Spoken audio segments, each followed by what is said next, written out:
അല്ലാഹുവിന്റെ അതിമഹത്തായ അനുഗ്രഹം കൊണ്ട് പരിശുദ്ധരായ സമസ്തയുടെ നേതാക്കന്മാർ, മുൻകാല നേതാക്കന്മാർ, വരക്കൽ മുല്ലക്കോയ തങ്ങൾ, കണ്ണിയത്ത് അഹമ്മദ് മുസ്ലിയാർ, അതുപോലെയുള്ള മഹാന്മാരായ പണ്ഡിതന്മാർ ഇതിനു വേണ്ടി കഷ്ടപ്പാടുകൾ അനുഭവിച്ചു.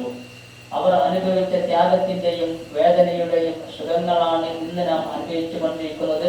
അല്ലാഹു സുബ്ഹാനഹു വ തആല ഈ സമസ്തയുടെ ഈ വിദ്യാഭ്യാസ സ്ഥാപനങ്ങൾക്ക് വേണ്ടി, അതുപോലെയുള്ള ഇവിടുത്തെ ദീനി സംരംഭങ്ങൾക്ക് വേണ്ടി എല്ലാം ഒഴിച്ചുകൊണ്ട് ജീവിതം സമർപ്പിച്ചതായ മുൻകാല മഹാന്മാരായ പണ്ഡിതന്മാർ, അവർക്കെല്ലാവർക്കും അല്ലാഹു ഖബറുടെ സന്തോഷത്തിൽ റാഹത്തിലുമാക്കി കൊടുക്കട്ടെ.